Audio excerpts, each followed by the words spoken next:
I was just waiting to see if everything is working. You know how that goes. Happy Monday night, everybody. My name is Kathryn Kauffman, and I'm a psychic medium here in Lexington, Kentucky. Welcome to my every Monday night show. This is where we discover what and who we are in this journey called life. Happy Monday night. Hey to Arthea. I'm going to have to look around all these devices to see the comments and stuff. I know was it last week or week before? The comments weren't working. So Susan wants to know how I'm doing. Well, it's been a rough ride. It has been a rough ride. So I have the back problem. Still going to physical therapy for that. My DO tried to adjust my back and it was still too tight and stuck and he couldn't do it. So we got to keep working on it. Then I got a sinus infection, that stuff that was going around, you know, everybody's had it. Took some Augmentin and had a bad reaction to that. And that's what I'm trying to get over at the present moment, is the reaction to the Augmentin. So it was pretty rough. And so I'm not back to eating like normal yet. And my energy's a little bit low, but you know, you don't bounce back at 62 real easily like we used to, do we? No. So happy eclipse, everyone. Let us know in the comments if you got to watch the eclipse. It was too cloudy here where I was. I went out to try to watch the eclipse with David and couldn't get into the parking garage to park. So I tried to turn around and come back home, and it was so cloudy here at home that you couldn't see anything. The eclipse did peek out a little bit for David and his work partner, so they got to see a little bit of it, and they sent me some pictures. So I did want to go over opportunities for the eclipse really quick before we get into our content, because tonight is a really special time energetically for us to use the energy of this to make some big changes. So it's a significant energy that can really change your life path if you allow it to. So try to do a meditation tonight. This can actually bring in revelations that have been obscure from you in the past. Things that were hidden are going to be relevant and easily obtained through the consciousness if you do a meditation this evening. So what the energy of the eclipse does is it peels back the veil that was stuck on these revelations. And while you're meditating, another thing that the eclipse can help you do is look at the darker half of the self. And those are the things that really hold you back. And if this can be revealed to you, it's really going to help you move forward if you become aware of this in the meditation. So this is a new moon in Aries, which is a very spicy, aromatic type of energy. So that means that there's a lot of red energy with this type of eclipse and new moon. So you want to work with red candles, foods that are spicy, such as chilies, gemstones that are red, or solar in nature, meaning, you know, like amber or yellow, solar in nature. So some of the ones that you might want to work with are carnelian, red tiger's eye, yellow tiger's eye, red jasper, red agate, citrine, yellow jasper, amber, fire quartz. It's a good time to wear gold or red colors that entrain to the solar or this kind of spicy red energy of Aries. And most of all, use energy and movement to get the most out of this energy, such as walking or hiking. Now, it's a little late in the evening for that, but you can certainly pick up some of that energy tomorrow morning. Let me see some of the comments here. Yes, everything got cool, Ina. I noticed that. It was I guess the only way I knew that the eclipse was happening is because it got dark and cold. Otherwise, the clouds covered everything up. Okay, back to using this energy. It's a time today and tomorrow to make major decisions that alter your destiny. So pick up that spicy red energy of Aries and have some courage and go take the bull by the horns, so to speak. Take one big step towards a change in your life or life path. And today, a plan needs to be laid down if you're going to embrace a life change. A plan needs to be laid down so that you have some energetic scaffolding to move forward on. So, I hope everybody enjoyed the eclipse. I know I did. I mean, even though I did not get to see it, I sat out on the back porch and I enjoyed the energy of it, and it was so cool to see everything go dark and cold. And it reminded me that how dependent and really what solar beings we are, because without the sun, how rapidly life would cease to exist on our planet. I mean, it would go away pretty quick without that warmth and without the sun to make things grow so that, we could eat and provide sustenance for ourselves. So, anyway, just kind of reminded me of that.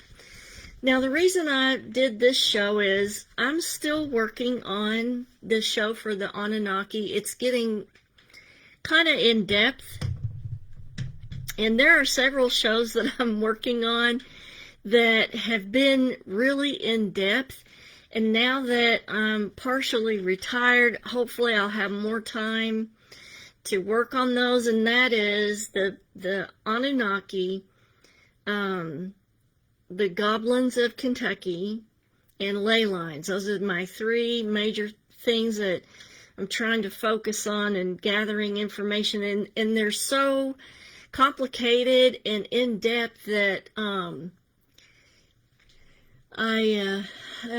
usually my content, it only takes a couple of days to do the research and gather all the data, but these are taking a lot of time, which they're in depth, and I guess they should. But it occurred to me the other day that, because I got a couple questions on this of people who know about psychic vampires, but they didn't know how to identify them or what to look out for. And so I was thinking, okay, that makes sense.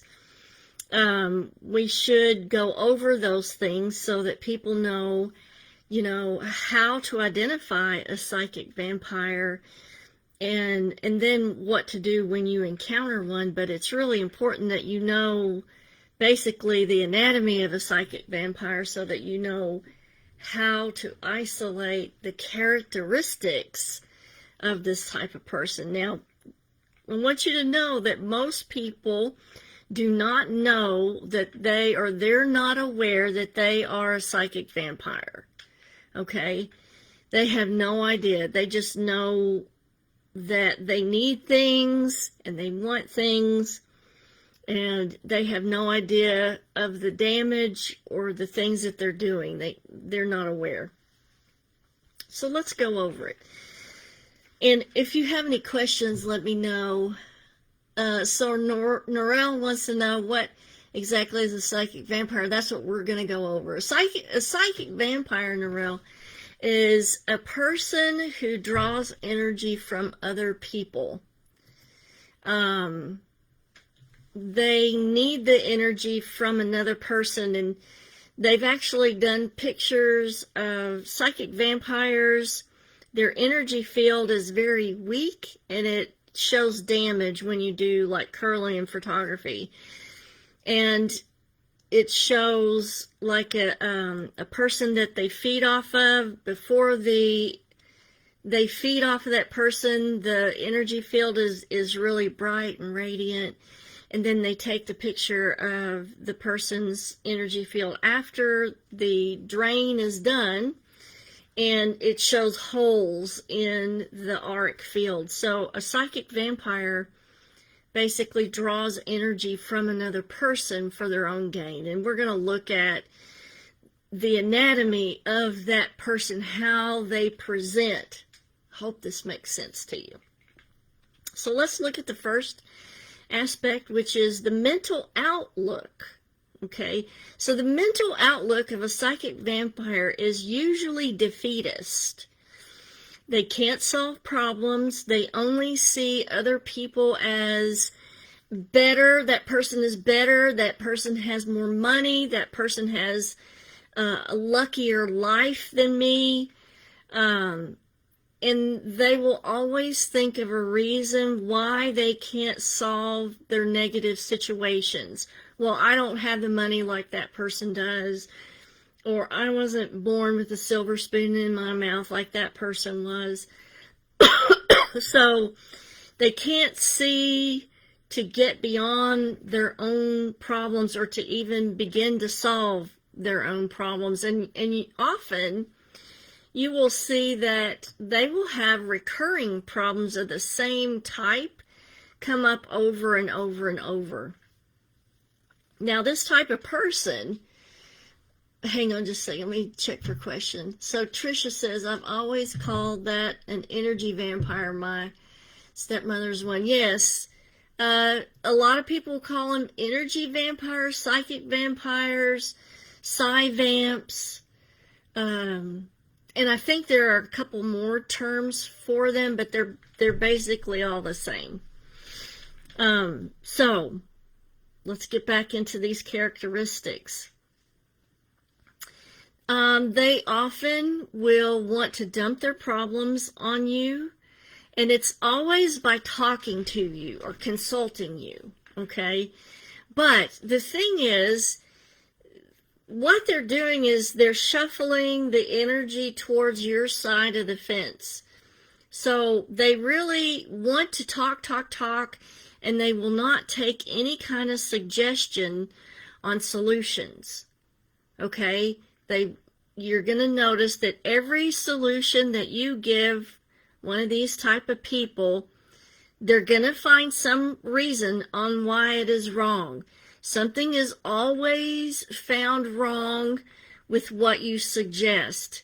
And they most often will say, well, I've already thought about that, but, da-da-da-da-da, and this is why I can't do it. So they're really, really good at coming up with reasons why they can't solve the situation. Okay?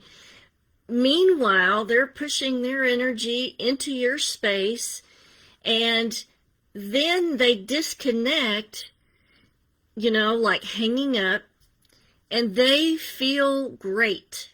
Meanwhile, you are feeling drained, tired, maybe even sick. And you just realize that talking to this person is such a drain. Okay? Now, physically, here's the characteristics of the person physically. There's always some kind, now this is an older person. Younger people we'll talk about in just a second, but there's always some kind of major physical dysfunction. And so what we're looking at are the major energy centers that are referenced in traditional Chinese medicine, like the liver, the heart, the pancreas, the lung, or the kidney. Those are the major systems that coordinate with wood, fire, earth, metal, and water. And so they will always have some major physical dysfunction of one of these systems. Here's another thing about them physically is the doctors will never find the exact etiology of why their disorder is happening. They will always be undergoing tests or treatments with regard to the dysfunction, but the dysfunction is never conquered or fixed. It's always ongoing. Now, when you see a younger person who's a psychic vampire, what they're going to have before the major system goes down is many small issues or continual issues that keep progressing in life because of the way that they do with their energy. But then later on, it's going to develop into this major dysfunction of one of those organs. Let me check for questions. Okay, we're good. Now, here are the habits of an energy vampire, psychic vampire. They need and actively will seek out people that radiate positive energy, or people who are like people pleasers, empathic people, or people who help other people, people who are always upbeat or positive. Then they are drawn to these people like moths to a flame. But it's because they need the energy off of that person. And so once the association begins, it usually turns out parasitic. So just remember that, the people who have this disorder, this energy vampire type of situation, they have some kind of deficit in their energy, and their physical self is a manifestation of their deficit of energy that they need and have to have from another person who presents as a positive empathic force in the environment. So they will often target people pleasers, and they will have like a list of needs that only that person can fill, and it's going to be a dire list because the empathic person has to be enlisted, has to have some kind of emotional investment in that person to want to give that energy to. So, here's another term, chi suckers. So, people who are chi suckers draw the life force of others as a result of their own imbalances and neediness. Okay? Now, often the people who are the psychic vampires will think to themselves, if I could just call so-and-so and talk to them, I could feel better. Because they realize that there's an exchange of energy there. They realize that in talking, they're releasing some kind of energy and the other person is taking it on. So, the victims now, okay, so let's go back to when they first are looking for a person to draw energy from, they will use very crafty situations to draw that person in, like manipulation, often flattery, and empaths really fall down when it comes to flattery or charm to gain our cooperation. We don't have a lot of defense mechanisms against flattery and cooperation. I'm trying to see these comments. So Ina says, I have a friend and former coworker that I've had to stop seeing because of so many of her personal problems. I've come to believe she's mentally ill, but seeing her always left me mentally and physically exhausted. Same thing. Yes, absolutely. Most likely that person is a psychic vampire or a chi sucker. And if you are interested in more information about this, we could go a step further. there is psychic vampires that actually poison their victims, and those are called soul suckers. And I have another video about the difference between soul suckers and psychic vampires, but the reason I wanted to do the show tonight was so that you guys could recognize the tendencies and the characteristics of a psychic vampire so that you could stay clear of them. So Tracy says, is this something one can grow out of or perhaps change once they become awakened, or will they always be this way? Okay, so if they are aware that they're doing it, so when you say when they become awakened, I'm assuming that if they become aware of the fact that they're doing it, yes, they can change that, because you definitely can change your energy field, you can change your thoughts, and you can change your behaviorisms. And so a person who's fallen into this trap of being a psi vampire can definitely change this, but it's like you said, Tracy, you have to become aware that this is what you are about and this is what you are doing, and then you have to take active steps not to do that. Because I would say if most people who are psychic vampires knew that they were hurting other people by doing this, they would change things. But it's a state of ignorance too.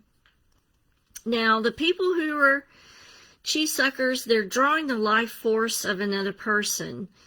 And so what happens to the victim, and this happens over time, is the victim will display similar illnesses or problems of the same organ that the psi vampire has issues with. So if you're dealing with a psi vampire that has ongoing kidney issues, and they feed off of you continually, and you don't even have to be in the same room for them to feed off of you. They can feed off of you by thoughts of hate about you and just an energetic connection with you. You don't have to participate in a conversation with them for them to draw energy off of you. But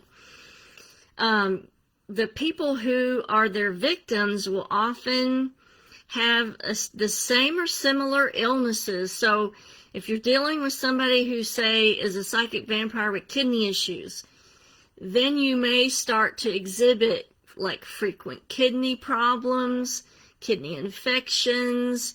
You know, you may develop polycystic kidney type of symptoms, or you may develop a heart issue if you're dealing with a psychic vampire that has a heart problem and ongoing heart issues. So it's a similar organ type of association that you're going to see in the victim. So let's talk about how we can prevent this. So Mitzi wants to know, what about someone who constantly wants to put down people? Yes, that's absolutely 100%. And if you think about, think about this, Mitzi.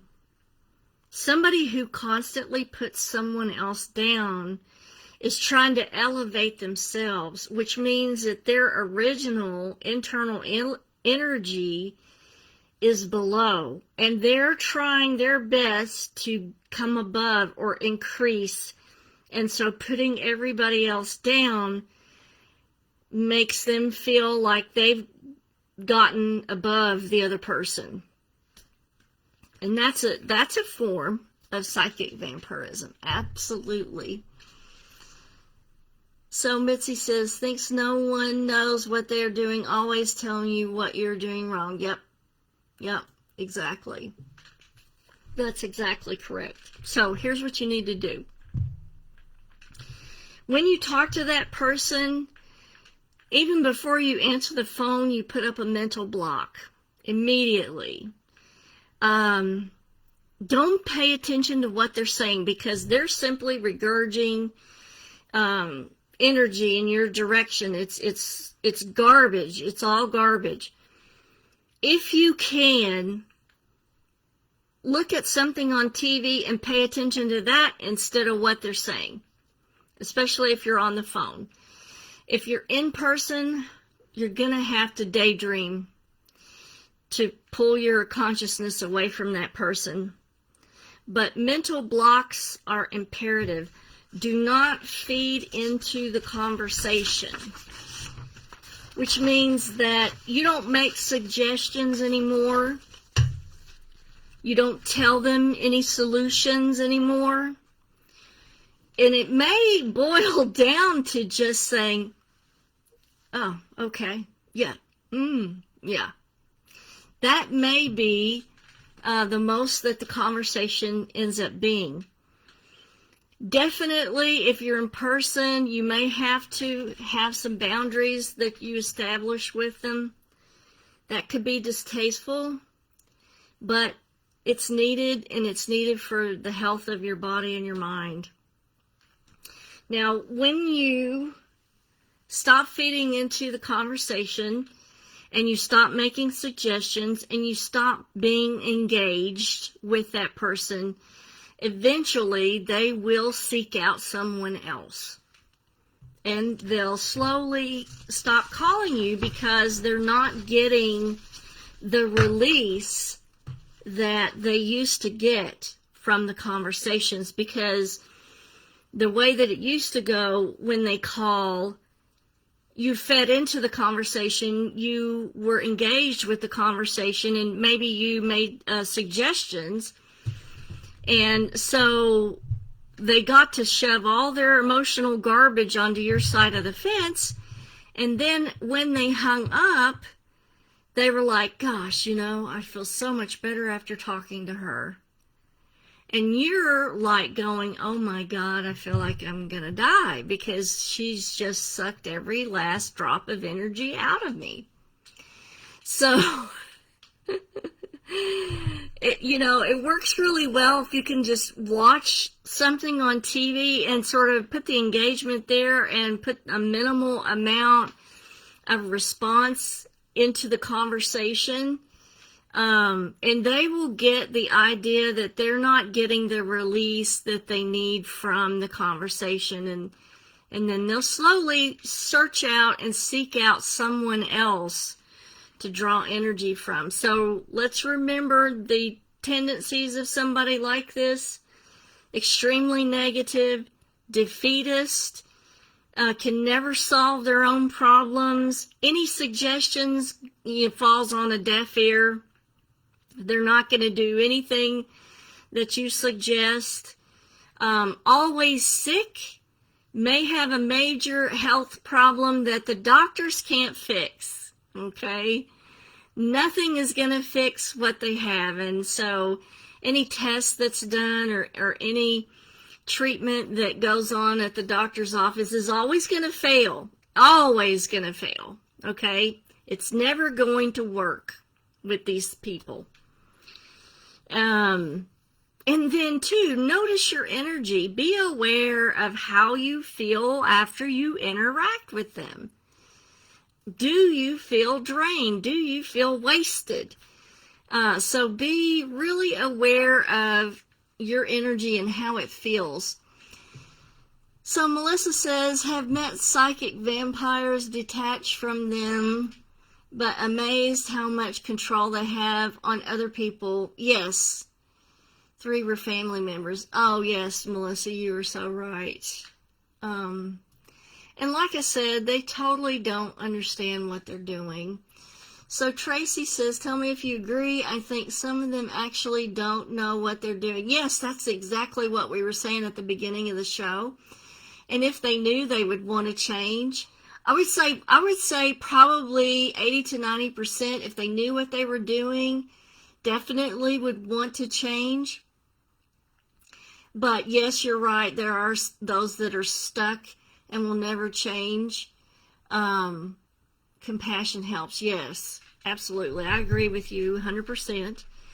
And I will try to, I tell you what, next week I'll try to get these screen's a little bit better, so I don't have to lean off of the screen to look at the comments over here. Maybe I'll move everything to that side of the screen, and maybe that'll be better. So I am working on the show for the Anunnaki, and hopefully I can have it done by Monday, next Monday. I hope you guys had a fabulous eclipse day. Let's see, Heather says, I've had a few friends that were psychic vampires. I called them negative and narcissistic, who drained me, so I had to let them go for my mental health. Yes, and that's where the boundaries come in definitely handy. And so I insist for me to take care of myself. I'm trying my best, girl. I'm trying my best. I've had a streak of bad luck here lately, but hopefully this spring will get better. My beans that I put out in the garden, I know some people ask me about the garden, and I have to tell you about it because those are my babies. So I would say most of the beans died that I had up and going, but I had extra bean seed, so I put out extra bean seed. And, oh, let's see, what is this? Okay, Michelle, you are a troll, so I'm going to delete your comment.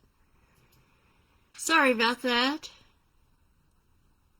Oh, here we go, here we go. So it's just me monitoring my shows, and so Michelle Knight is a troll. Sorry for you guys. She's grabbing all your comments and trying to get a reading off of you. So I'm going to go through and delete these so you don't have to see them. Sorry about that. And then too, yeah, Miss Michelle is hitting everybody on the feed. And so those of you that she's targeting, if you want to say something nasty, I'll feel free. I'm down with it. It's so rude. It's so crude and rude, and it's just plain old tacky, you know? Just plain tacky. If you need money that bad, get a real job. You know? Okay. Alright. Alright, you guys. I'm going to hop off here and get to some dinner with David. Kisses from Kentucky, and I will see you next week. Y'all have a good one. Let me get some of these feeds shut down.